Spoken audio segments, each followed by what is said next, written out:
کیونکہ امر بالمعروف اور نہی عن المنکر یہ بھی فریضہ ہے، یہ بھی فریضہ ہے، یہ بھی فرض ہے ہمارے اوپر، آپ کے اوپر۔ ایک انسان چوری کر رہا ہے، وہ غلط کام کر رہا ہے، لیکن وہ چوری نہ کرے اس کے لیے اس کی کاؤنسلنگ کرنا یہ آپ کی ذمہ داری ہے۔ کاؤنسلنگ کہاں سے کریں گے؟ قرآن اور حدیث سے کریں گے۔ اس کو بتائیں گے کہ یہ حرام ہے، نہیں کرنا چاہیے، محنت کر کے کماؤ وغیرہ وغیرہ۔ اسی طریقے سے اور بھی گناہ ہیں، جتنے بھی گناہ ہیں اگر کوئی کرتا ہوا پایا جائے تو آپ کو اس کو روکنا پڑے گا، نیکی کا حکم دینا پڑے گا۔ اگر ہمارے گھر میں کوئی ایسا ہے جو روزہ نہیں رکھ رہا ہے تو آپ کو اس کو بولنا پڑے گا کہ روزہ رکھو، اگر روزہ رکھنے کی طاقت ہے، بڑے ہیں، بالغ ہیں، عاقل ہیں، عقل مند ہیں، سب کچھ ہیں۔ تو ہر جگہ آپ لوگوں کے ساتھ بندھے ہوئے ہیں، ذمہ داریوں سے بندھے ہوئے ہیں۔ یہی وجہ ہے کہ اسلام نے رہبانیت کو حرام قرار دیا۔ رہبانیت سادھو سنت والی زندگی یا ایسی جو خانقاہی زندگی ہوتی ہے، یعنی سب چیز سے دور ہو گئے، اور دور ہو کر کے کہاں چلے گئے؟ بالکل علیحدہ پسند ہو گئے، کہیں پہاڑ پہ چلے گئے، کہیں جنگل میں چلے گئے، ساری دنیا سے کٹ گئے اور کٹ کر کے وہاں جا کے اللہ کی عبادت کر رہے ہیں۔ اللہ کو ایسی عبادت پسند نہیں ہے، اسی لیے نبی کو کیا ہر چیز کا مکلف بنایا، بیوی بچے دی، اور اسی طریقے سے طرح طرح کی آزمائشیں دی۔ جنگ مدینے میں آنے کے بعد لائن سے جنگ ہی جنگ ہوئی ہے، کبھی لات کھانا پڑ رہا ہے، کبھی جوتا کھانا پڑ رہا ہے، کبھی گالیاں سننی پڑ رہی، کبھی تبلیغ کے لیے ادھر جا رہے ہو۔ کتنی بڑی شخصیت ہے، لیکن ہر چیز سے دوچار ہوئی، ہر چیز سے۔ تو دین کا کام کرنے میں اور دین کو پھیلانے میں ساری چیزوں کا سامنا کرنا پڑا نبی صلی اللہ علیہ وسلم کو، جبکہ سب سے بڑی شخصیت پورے دنیا کے، جب سے آدم علیہ السلام سے لے کر کے قیامت تک جو بھی انسان پیدا ہوگا سب میں اعلیٰ درجہ ہے نبی صلی اللہ علیہ وسلم کا۔ خود آپ صلی اللہ علیہ وسلم نے اقرار بھی کیا، انا سید ولد آدم، کہ میں آدم کی اولاد میں سب کا سردار ہوں۔ سید، سید کا مطلب سردار ہوتا ہے۔ انا سید ولد آدم ولا فخر، لیکن مجھے کوئی فخر نہیں ہے، مجھے اس میں کوئی گھمنڈ نہیں ہے، مجھے کوئی تکبر نہیں ہے کہ اللہ تعالیٰ نے مجھے اتنا بڑا اونچا مقام دیا۔ اور اگر فخر ہوتا تو کبھی اپنے گھر سے اے سی سے باہر نکلتے ہیں، اس زمانے کی جو بھی سہولت رہی ہو۔ آج جیسے کسی کے پاس مال دولت ہو، کچھ ہو، تو وہ اس کے پاس سہولیات ہوگی تو وہ گھر سے باہر ہی نہیں نکلے گا۔ اگر ٹیمپریچر 40 ڈگری ہے تو وہ اے سی میں ہی اپنا 2-4 مہینہ گزار دے گا۔ لیکن نبی علیہ الصلوۃ والسلام باہر نکلے، سارا کام کیا، کیوں؟ کیونکہ ذمہ داری ہے سر کے اوپر۔ ایک مسلمان کا یہ کام ہے کہ وہ دوسروں کی ذمہ داری اٹھائے۔ بیمار ہے کوئی، اس کی بیماری کا مسئلہ حل کرنا۔ اسی لیے ہمارے یہاں دیکھیں گے چندہ لوگ کرنے آتے ہیں، کبھی کسی کو بیماری، کبھی کسی کو تکلیف، کبھی کسی کا، مدرسے سے ہٹ کر کے میں بات کر رہا ہوں، اور بھی چیزوں کا بھی تو چندہ ہوتا ہے۔ کبھی کوئی کسی کی فیس کا مسئلہ ہو گیا، اس کا چندہ ہو گیا، کبھی کسی کوئی ہاسپٹل میں ایڈمٹ ہے، کبھی کوئی قانونی داؤ پیچ میں پھنسا ہوا ہے، اس میں پیسہ نہیں ہے، طرح طرح کے چندے ہوتے رہتے ہیں۔ تو کیوں؟ کیونکہ مسلمانوں کو یہ ذمہ داری دی گئی ہے کہ وہ لوگوں کا خیال کرے۔ تو سب سے بڑا خیال جو کرنا ہے ہمیں اور آپ کو، وہ یہ ہے کہ ہم خود بھی جہنم سے بچ جائیں اور ہمارے اہل و عیال، اعزاء، اقارب، دوست یار جو ملنے والے ہمارے سرکل کے لوگ ہیں وہ بھی جہنم سے بچ جائیں۔ یہ ذمہ داری بہت بڑی ہے۔ اسی کا ذکر اللہ رب العالمین نے سورہ تحریم میں کیا اور فرمایا کہ یا ایھا الذین آمنوا، اے ایمان والو، قوا انفسکم، بچاؤ اپنے آپ کو، واہلیکم، اور اپنے اہل و عیال کو بچاؤ، نارا، آگ سے۔ دیوس کہا گیا ہے ایسے شخص کو دیوس کہا گیا ہے جو اپنے آنکھ کے سامنے ہونے والی برائیوں کو دیکھے اور خاموش رہے۔ ذمہ دار، مثلا ماں باپ اپنے اولاد پر ذمہ دار ہیں، مسئول ہیں۔ اب اپنی آنکھ کے سامنے اگر ماں باپ اپنی اولاد کی غلطیوں کو دیکھیں، ان کے گناہوں کو دیکھیں اور خاموش رہ جائیں، اگنور کر دیں، اوائڈ کر دیں، تو اس کا مطلب کیا ہوگا؟ اس کا مطلب وہ دیوس ہے۔ نبی صلی اللہ علیہ وسلم نے فرمایا دیوس جنت کے اندر نہیں جائے گا، دیوس جنت کے اندر نہیں جائے گا۔ دیوس کسے کہتے ہیں؟ آپ کے ماتحتی میں رہنے والے لوگوں کے گناہوں کو دیکھ کر کے، ان کی غلطیوں کو دیکھ کر کے نظر انداز کر دینا، اس کو کہا جاتا ہے دیوس۔ آج ہمارے بچے ہیں، لڑکے ہوں چاہے لڑکیاں ہوں، یا اسی طریقے سے اور بھی لوگ ہوں، وہ گناہوں کی طرف جا رہے ہیں، وہ راستہ اپنا بدل لے رہے ہیں۔ موبائل کا زمانہ ہے، ہر چیز آسان ہوتی چلی جا رہی ہے۔ موبائل دینا بھی ضروری ہے، بغیر موبائل کے آج کے زمانے میں کچھ بھی تصور نہیں کیا جا سکتا۔ ہر چیز کا تعلق موبائل سے ہے، ہر چیز کا، یہاں تک کہ پڑھائی لکھائی، ایجوکیشن، ہر چیز کا تعلق ہے۔ پی ڈی ایف چاہیے، آج کل اسکول کالج میں بھی کیا ہو رہا ہے، ہر چیز پی ڈی ایف کی شکل میں دے دی جا رہی ہے۔ کوئی بھی اناؤنسمنٹ آ رہا ہے واٹس ایپ گروپ میں آ رہا ہے, وہاں کچھ بول نہیں رہے واٹس ایپ گروپ میں آ جا رہا ہے, اسی کو پڑھ کر کے سارا کام ہو رہا ہے. مارک شیٹ ہے, ایگزام شیٹ ہے, یا کچھ بھی ہے, سب کچھ ہر چیز موبائل میں. باقاعدہ اسکولوں میں کالج میں اب اکاؤنٹ بنا دیا گیا ہے, اس اکاؤنٹ میں ساری چیزیں اپڈیٹ ہوتی رہتی ہیں, یہاں تک کہ آپ کی مارک شیٹ وغیرہ بھی اسی اکاؤنٹ میں آ جاتی ہے, آپ کو جا کے آفس میں کچھ لینا بھی نہیں ہے. اتنا زیادہ ٹیکنالوجی آگے بڑھ چکی ہے اور یہ سب عام ہو چکا ہے. تو ایسی صورت میں آپ کو موبائل دینا ہی دینا ہے. تو اب ہمیں کرنا کیا ہے, دھیرے دھیرے یہ چیزیں ہمارے لیے ناسور بن جائے یا ہمارے زندگی یا ہمارے گھریلو مسائل کو خراب کر دے, اس کے لیے ہمیں الرٹ رہنا ہے. مثلا ایک چیز ہے جیسے لائیو لوکیشن, ایک میں چھوٹی سی بات بتا رہا ہوں, جیسے لائیو لوکیشن ہے, یہ اب کے زمانے کی ایک بہت بڑی ہم سمجھتے ہیں کہ اپارچونٹی ہے کہ واٹس ایپ پر یا ٹیلی گرام پہ یا بہت سارے اپلیکیشن پہ لائیو لوکیشن کا سسٹم ہے.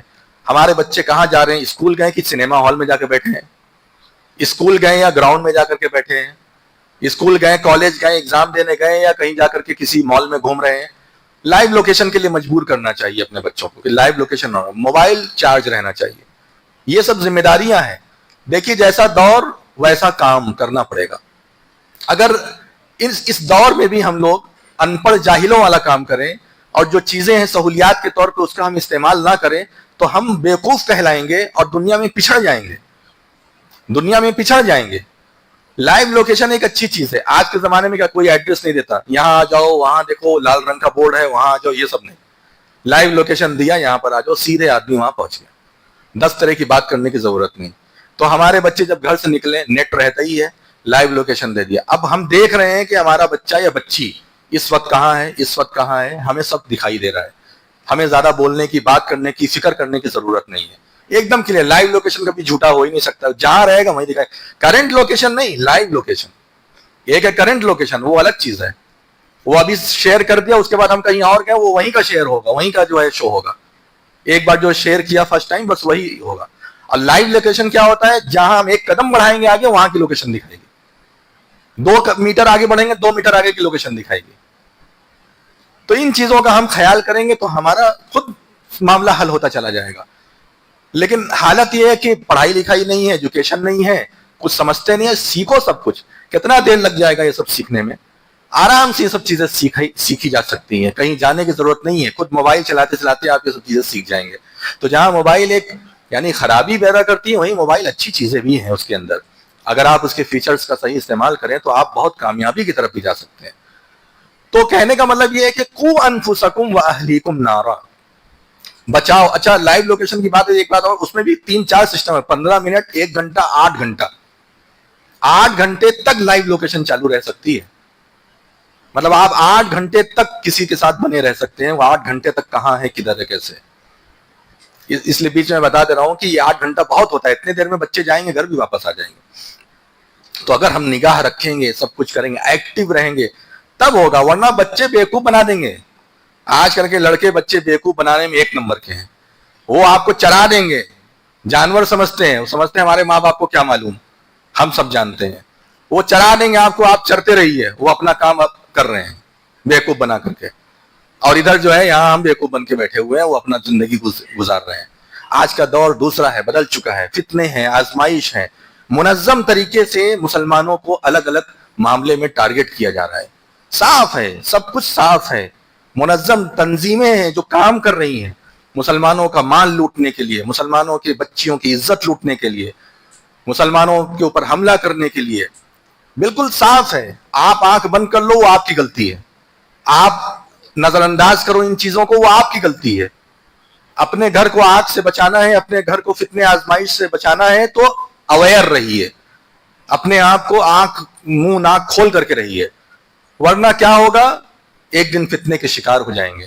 اللہ تعالی ہم لوگوں کی حفاظت فرمائے. تو قوا انفسکم, بچاؤ اپنے آپ کو, واہلیکم, اور اپنے اہل و عیال کو, نارا, آگ سے بچاؤ.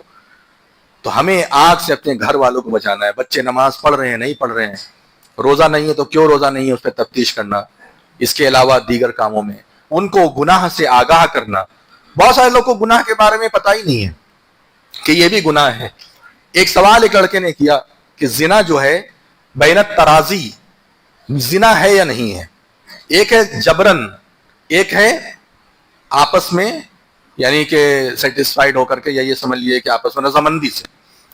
تو اسلام نے رضامندی کو بھی زنا قرار دیا ہے، اور جبر والا تو گناہ ہی ہے. لیکن بہت سارے لوگوں کو یہ نہیں پتا. ایک لڑکے نے بولا کہ میں آج تک یہ سمجھ ہی نہیں رہا تھا کہ جو ہے تو رضامندی کے ساتھ اگر کوئی انسان شادی کے علاوہ تعلق بنائے تو وہ زنا ہے. میں تو یہ سمجھ رہا تھا کہ زبردستی جو ہوتی اس کو زنا نہیں. یہ بالکل سچا واقعہ میرے ساتھ ہوا ہے، میں آپ کو بتا رہا ہوں. پوچھنے والے نے پوچھا، ہم نے کہا نہیں، بہت بڑی غلطی ہے. رضامندی سے بھی نہیں کر سکتے. شرمگاہ کی حفاظت کس کے لیے ہے؟ جبرن ہو چاہے جیسے رضامندی. والذین هم لفروجہم حافظون. مومنون کون ہے؟ قد افلح المومنون 18ویں پارے میں سورہ المومنون ہے، اس میں اللہ تعالیٰ نے مومنین کی صفات بیان کی ہے. ان صفات میں ایک صفت یہ بیان کی، والذین هم لفروجہم حافظون. یہ وہ لوگ ہیں جو اپنی شرمگاہ کی حفاظت کرتے ہیں، الا علی ازواجہم، سوائے اپنی بیویوں، جو راستہ جائز ہے. او ما ملکت ایمانہم، یا ان کی لونڈیاں. وہ لونڈی کا بھی معاملہ آج کل نہیں ہے. جب جنگ ہوتی تھی تو جنگ ہونے کے بعد کیا ہوتا تھا کہ کفار جو لڑنے کے لیے آتے تھے سامنے، تو اس میں سے بہت سارے مارے جاتے تھے. اب لڑنے آئے تو ظاہر سی بات ہے ادھر مسلمان بھی شہید ہوتے تھے، ادھر وہ بھی مارے جاتے تھے. تو اب ہوتا کیا تھا کہ جو ان کی عورتیں، مسلمان اگر پورا علاقہ فتح کر لیے تو فتح کرنے کے بعد کیا ہوتا تھا کہ ان کی عورتیں جو ہے بیوہ ہو جاتی تھی. اب ان عورتوں کو کیا ہے، ڈیٹینشن سینٹر میں تو جانا نہیں ہے. اسلام ظالم مذہب نہیں ہے کہ سب کو ڈیٹینشن سینٹر میں ڈال دو. سب کو وہاں مرے جیے، جو چاہے وہ کرے، کھائے چاہے نہ کھائے پیے. ابھی وہ زندہ ہے، اس کا شوہر لڑنے آیا، اس کا آدمی لڑنے آیا، جو ہوا اس کے ساتھ، چاہے قیدی بنا لیا گیا چاہے وہ مارا گیا، لیکن عورت تو ہے نا، وہ تو لڑنے نہیں آئی. تو اب اس کی زندگی کا مسئلہ ہے. تو اتنے لوگوں کی، اتنی عورتیں جو ہوتی تھی، اب ان کی زندگی بنانے کے لیے کیا اسلام نے طریقہ ان کو مسلمانوں کے سپرد کر دیا جائے. جیسا کھائیں ویسا کھلائیں، جیسا پہنے ویسا پہنائیں، عزت والی زندگی یہ گزاریں. اور اللہ تعالیٰ نے یہ شریعت بنائی، اس پر ہمیں اعتراض کرنے کا حق نہیں ہے. اللہ تعالیٰ نے یہ شریعت بنائی کہ اس سے انسان جیسے بیوی سے استفادہ کرتا ہے ویسے اس سے استفادہ کر سکتا ہے. لیکن اس کو کھلانے پلانا، اس کو قید کر کے نہیں رکھے گا، وہ اس کی لونڈی بن کر کے رہے گی. نکاح کرنا ضروری نہیں رہا. یہ قانون ہے اسلام کا. تو بس یہ دو راستے ہیں جہاں انسان اپنی شرمگاہ استعمال کر سکتا ہے. تو لونڈی والا مسئلہ تو ایسے ہی ہے نہیں. بچا کیا؟ صرف اور صرف بیوی. تو وہاں اپنی شرمگاہ کا استعمال، باقی اور کہیں نہیں. تو یہ اسلام کا ہے. اب زبردستی اگر کوئی کرتا ہے تو ڈبل گناہ کرتا ہے. ایک تو زنا کر رہا ہے، اوپر سے زبردستی کر رہا ہے، تو ڈبل گناہ ہے. اور اگر زبردستی نہیں بھی کرتا، آپس میں جیسے اسکول کالج میں یونیورسٹی میں پڑھنے والے لڑکے سوچتے ہیں ہمارے لیے سب حلال ہے، ہمارے لیے سب حلال ہے، ہمارے لیے کوئی پابندی نہیں ہے. کہتے ہیں نا، میرا جسم میری مرضی، میرا جسم میری مرضی، ہمارا جسم اللہ کی مرضی. یہ اسلام کا ماننا ہے اور یہ مسلمان کا عقیدہ ہونا چاہیے. جسم ہمارا ہے کیونکہ جسم دیا کس نے؟ اللہ تعالیٰ نے دیا. اپنے سے تو پیدا ہو نہیں گئے، اللہ تعالیٰ نے تمہیں پیدا کیا، ماں کے پیٹ میں پالا. خون کے قطرے سے 9 مہینے تک اللہ تعالیٰ پالتا ہے ماں کے پیٹ میں. باہر آپ نکلنے کے بعد خون پی کر کے زندہ رہ سکتے ہو، باہر نکلتے ہی دودھ. نظام اللہ تعالیٰ کا. اندر ہے، اندر دودھ نہیں مل رہا ہے، اندر کیا مل رہا ہے؟ خون کا قطرہ مل رہا ہے. ایک نلی ہوتی ہے، وہ نابی سے اور ماں کے وام کے اندر جوڑ دی جاتی ہے، وہ اللہ کی کاریگری ہے. اور وہیں سے خون کے قطرات جو اندر پہنچتے رہتے ہیں، اسی سے بچہ پرورش پاتا ہے 9 مہینے تک. اور اس کے بعد جیسے ہی باہر آتا ہے، اب اس کو خون نہیں چاہیے، اب اس کو دودھ چاہیے. تب تو نہیں کہے کہ میرا جسم میری مرضی.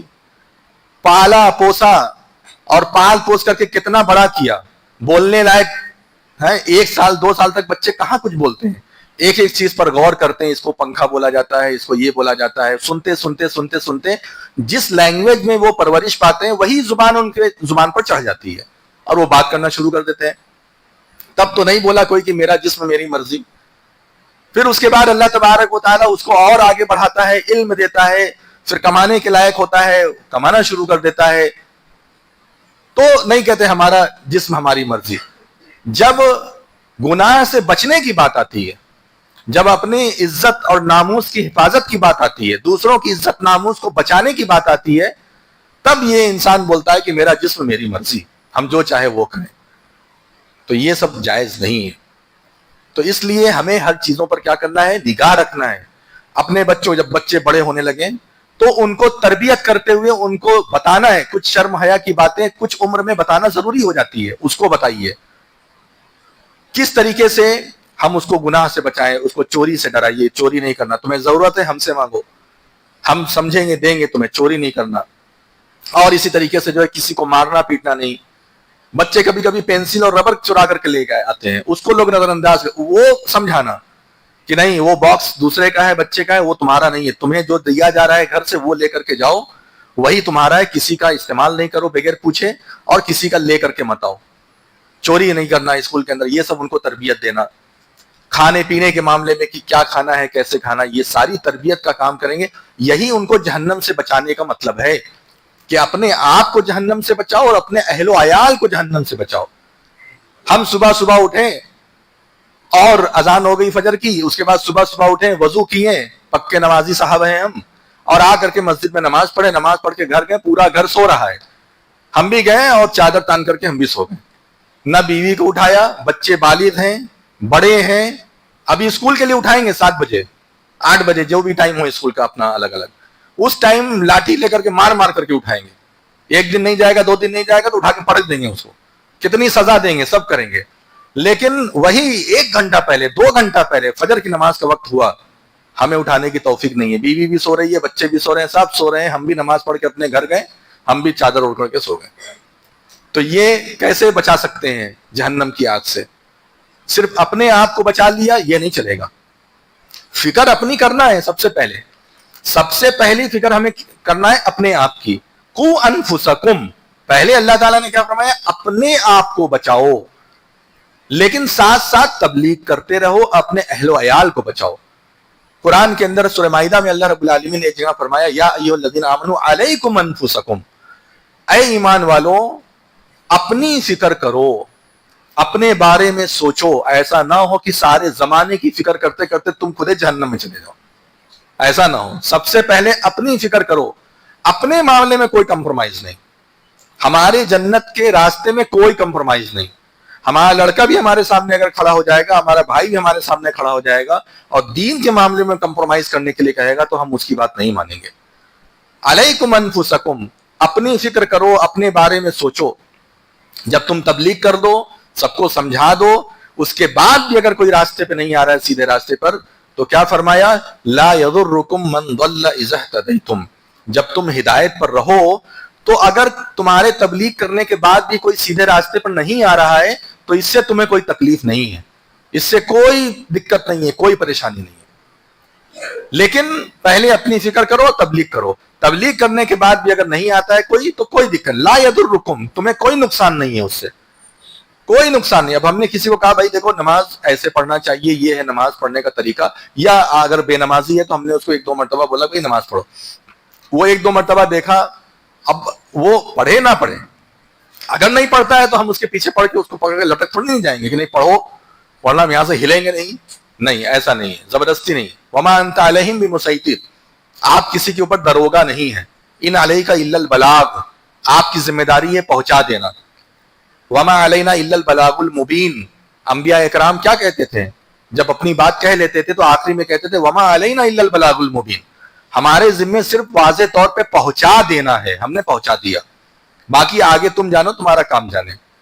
تو یہ اتنا ہم اگر کریں گے تب ہم ٹھیک ہیں.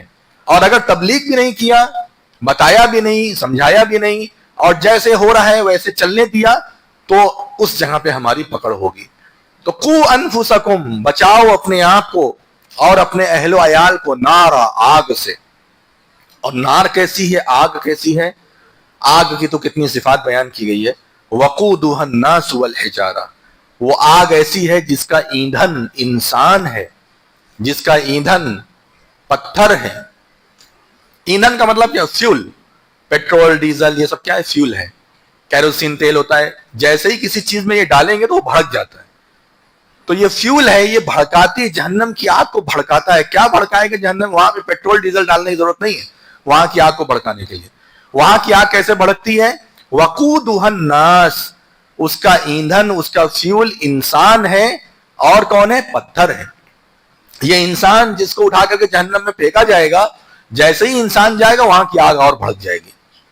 یہ پتھر جن کو لوگ پوجتے ہیں، جن کو خدا بناتے ہیں، یہ سارے پتھر جہنم میں جائیں گے، سارے پتھر. انکم وما تعبدون من دون اللہ حسب جہنم. سورہ انبیاء میں اللہ نے فرمایا کہ تم جتنی بھی چیزوں کی عبادت کرتے ہو، یہ ساری کی ساری چیزوں کو اٹھا کر کے جہنم میں پھینکا جائے گا. ہاں، جو اللہ والے لوگ ہیں جنہوں نے کبھی نہیں کہا کہ میری عبادت کرو، جیسے انبیاء اکرام کی عبادت کی جاتی ہے، تو عیسیٰ علیہ السلام کو تھوڑی اٹھا کر کے پھینک دیا جائے گا. جنہوں نے کبھی نہیں کہا کہ میری عبادت کرو، انہوں نے توحید کا درس دیا، چاہے کوئی بھی ہو، اللہ والے ہوں، بزرگان دین ہو، اولیاء اللہ ہو یا انبیاء اکرام ہو، جن کو لوگ بنا لیے ہیں خدا، وہ ان کی غلطی. لیکن جیسے پتھر ہیں، سارے پتھر، جن پتھروں کی عبادت، سب کو جہنم میں پھینکا جائے گا. اور جس انسان نے کہا ہے کہ میری عبادت کرو، میں عبادت کرائے کہ میرے آگے سجدہ کرو، جو انسان بھی ایسا کرے گا، چاہے وہ مسلمان میں سے ہو چاہے غیر مسلمان میں سے ہو، وہ بھی اٹھا کے جہنم میں جائے گا. یہ سب فیول کا کام کریں گے، یہ سب ایندھن کا کام کریں گے. وقودها الناس والحجارہ علیہا، اور اس آگ پر کیا ہے؟ ملائکہ، علیہا ملائکہ. اس آگ پر، یعنی یہ جو جہنم ہے، جہنم پر اللہ تعالیٰ نے اپنا دروگا رکھا ہے، فرشتوں کو دروگا بنا کر کے رکھا ہے. اور وہ فرشتے کیا کرتے ہیں؟ وہ فرشتے جیسا اللہ تعالیٰ نے فرمایا ہے ویسا وہ کام کرتے ہیں. علیہا ملائکۃ غلاظ شداد، بہت سخت دل ہیں، وہ بہت سخت ہیں. لا یعصون اللہ ما امرہم، جس چیز کا اللہ تبارک و تعالی نے ان لوگوں کو حکم دیا ہے وہی کرتے ہیں، اس کی نافرمانی نہیں کرتے. اللہ تعالیٰ نے ان لوگوں کو کہا ہے کہ اس کو جلاؤ، اس کو جہنم میں جلاؤ، اس کو دیکھو باہر ادھر ادھر بھاگے نہ، بھاگے تو اس کو پکڑ کے پھر اس میں جا، حالانکہ بھاگ کوئی نہیں سکتا. لیکن ایک بات کہی جا رہی ہے کہ اگر ادھر ادھر ہوئے تو اس کو لے جا کر کے پھر بیچ جہنم میں پھینک دو، تو وہ وہی کام کریں گے. لا یعصون اللہ ما امرہم ویفعلون ما یؤمرون، اور جس چیز کا اللہ تعالیٰ نے ان کو حکم دیا ہے وہی کرو. دنیا کے اندر آپ دیکھیں، جلاد، کسی جلاد کے بارے میں سنا کہ اس نے پھانسی دینے سے انکار کر دیا، جس کو پھانسی کی سزا ہوتی ہے دنیا میں قانون کے حساب سے؟ کبھی آج تک آپ نے سنا کہ جلاد نے پھانسی دینے سے انکار؟ اس کو بڑا ترس آ گیا، میں اس کو کیسے پھانسی دوں. یہاں نوکری کرنے والے لوگ بھی جو ہے اتنا ترس نہیں کھا پاتے، ان کا بھی دل اتنا سخت ہوتا ہے. کبھی نہیں سننے میں آیا کہ کسی جلاد نے بولا کہ نہیں میں پھانسی نہیں دوں گا، جاؤ کسی اور کو بلا لو. اس کو اپنی نوکری پیاری ہے، کس کو پھانسی دینا ہے، کیا کرنا ہے وہ تم جانو، ہمیں آرڈر آیا ہے، ہم جا رہے ہیں پھانسی دینے کے لیے. یہ دنیا میں لوگ ترس نہیں کھاتے، دنیا میں لوگوں کے اندر نرمی نہیں آتی ہے. جیسا حکم آیا ویسا، شوٹ کا آرڈر آیا شوٹ کر دیا، کیا صحیح ہے کیا غلط ہے کسی سے مطلب، پولیس والے دیکھتے ہیں کیا، ادھر سے آرڈر آیا شوٹ کر دیا. اتنے سخت دنیا کے لوگ ہیں. اور فرشتے کتنے سخت ہوں گے آپ اندازہ لگائیے کہ فرشتے کتنے سخت ہوں گے. لا یعصون اللہ ما امرہم، اللہ تعالیٰ بتا دے رہا ہے دنیا ہی کے اندر کہ دیکھو وہ اللہ کی نافرمانی نہیں کرتے، اور جو حکم ان کو دیا گیا ہے اسی حکم کو وہ بچا لاتے ہیں. تو اس لیے میرے بھائیوں، اپنے آپ کو جہنم سے ہم بچائیں.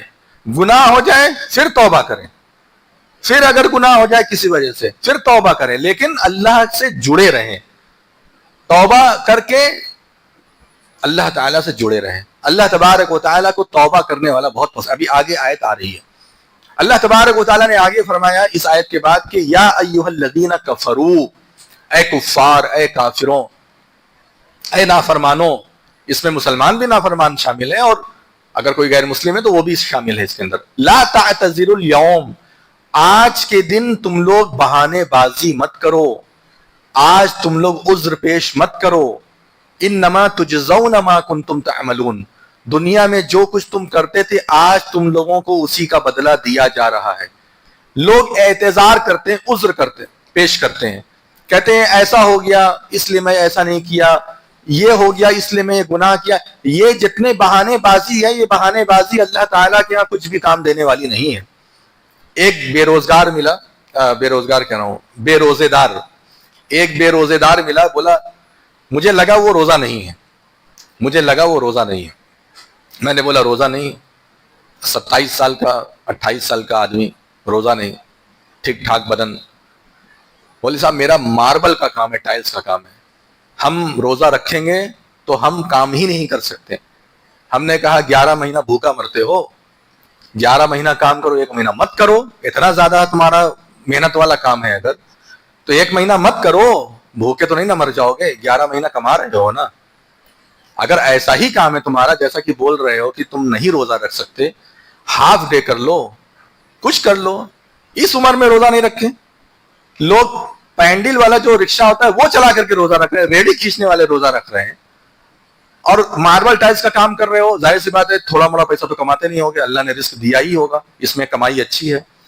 مت کماؤ 1 مہینہ, جاؤ اپنا گاؤں رہو, آرام سے خوب مستی سے رمضان گزارو, عبادت کرو, پھر 11 مہینہ کھٹو, کماؤ, کون روک رہا ہے؟ پھر کہاں روزہ آنے کا ہے؟ اس مہینے کے بعد پھر فرض روزہ اب ہے کیا؟ پھر رمضان ہی میں تو آئے گا فرض روزہ. چھوڑ دو 1 مہینہ, کیا دقت ہے؟ اتنا تھوڑا سا کم کما لو گے, اللہ تعالیٰ اس میں برکت دے گا, رزق دے گا. تو بہانہ کہ میرا یہ کام ہے میں نہیں کر سکتا, میرا وہ کام ہے میں وہ نہیں کر سکتا, اس کے لیے روزہ رکھنا بڑا آسان ہے, وہ کیا جانے میرا کام کیسا, یہ سب بہانے بازی جو ہم کرتے ہیں نا. کوئی روزہ رکھنے کے معاملے میں کرتا ہے, کوئی نماز پڑھنے کے معاملے میں کرتا ہے, کوئی جو ہے گناہ سے نہ بچ پانے کے معاملے میں کرتا ہے. جتنے بھی معاملے میں ہم بہانے بازی کرتے ہیں, اللہ تعالیٰ ان لوگوں کو کہہ رہا ہے لا تعتذروا اليوم, آج جو ہے بہانہ مت بناؤ, آج بہانے بازی نہیں چلے گی, آج عذر نہیں چلے گا تم لوگوں کا. جتنا ناٹک کرنا تھا دنیا میں ناٹک کر لیے, جتنا جس کو بیوقوف بنانا تھا بنا لیے.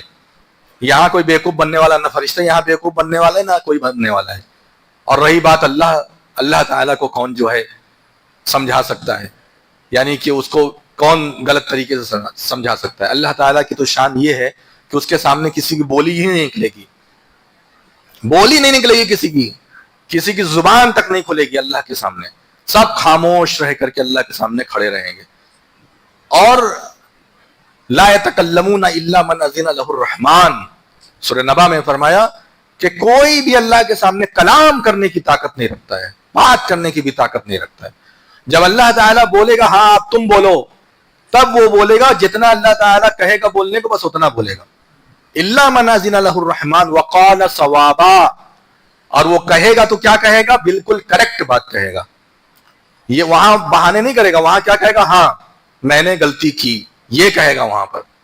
جیسے دنیا میں اپنی غلطی نہیں ایکسپٹ کرتا ہے نا, تو وہاں ایسا نہیں ہے. وہاں جو بولے گا صحیح بولے گا, وہ نہیں بولے گا اس کے ہاتھ بولیں گے, اس کے پیر بولیں گے. الیوم نختم علی افواہہم وتکلمنا ایدیہم وتشہد ارجلہم بما کانوا یعملون. آج تمہارے منہ پہ مہر, نختم علی افواہہم, تمہارا منہ آج بند کر دیں گے ہم, تمہارے منہ سے بولی نہیں نکلے گی, تمہیں بولنے کی ضرورت ہی نہیں ہے.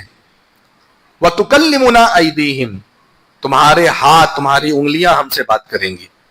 وَتَشْهَدُ أَرْجُلُهُمْ, تمہارے پیر گواہی دیں گے. بِمَا كَانُوا يَعْمَلُونَ, جو کچھ بھی تم دنیا میں کرتے تھے. اس لیے ہوشیاری اسی میں ہے کہ انسان سرنڈر کر دے اللہ کے سامنے اپنے آپ کو. اور عذر پیش کرنا, بکواس کرنا, بیوقوف بنانا, فالتو کی پنچایت کرنا, یہ سب ہوشیاری نہیں ہے. انسان اپنے آپ کو اللہ کے آگے سرنڈر کر دے اور بول دے اللہ تعالیٰ سے کہ میری یہ غلطیاں ہیں, میرے یہ گناہ ہیں, اللہ تو غفار ہے, تو معاف کرنے والا ہے, معاف کر دے, اور ہم گناہوں سے بچیں گے, اسی میں خیر ہے. اور اپنی اصلاح کر لیں, اسی میں خیر ہے. تو فرمایا کہ لا تعتذروا اليوم, آج تم لوگ بہانے بازی نہیں کرنا. انما تجزون ما کنتم تعملون, جو تم نے دنیا میں کیا ہے وہ تمہیں ملے گا. اس کے بعد اللہ تعالیٰ نے فرمایا یا ایھا الذین آمنوا, اے ایمان والوں, توبو الی اللہ توبۃ نصوحا, توبہ کرو اللہ رب العالمین کے سامنے توبۃ نصوحا. توبۃ نصوح کا مطلب کیا ہوتا ہے؟ ایسی توبہ جو پکی سچی توبہ ہو, اور نہ کرنے کا اس میں عزم ہو کہ اے اللہ اب یہ گناہ ہم سے نہیں ہوگا. اور اگر میں کہتا ہوں پھر بھی گناہ ہو جائے انسان ہونے کی وجہ سے, تو پھر توبہ کرے. مرنے سے پہلے تک توبہ کا دروازہ کھلا ہوا ہے. کتنا بھی انسان کچھ بھی کر لے, لیکن توبہ کا راستہ کبھی نہ چھوڑے. یہی میں پہلے بھی بولا,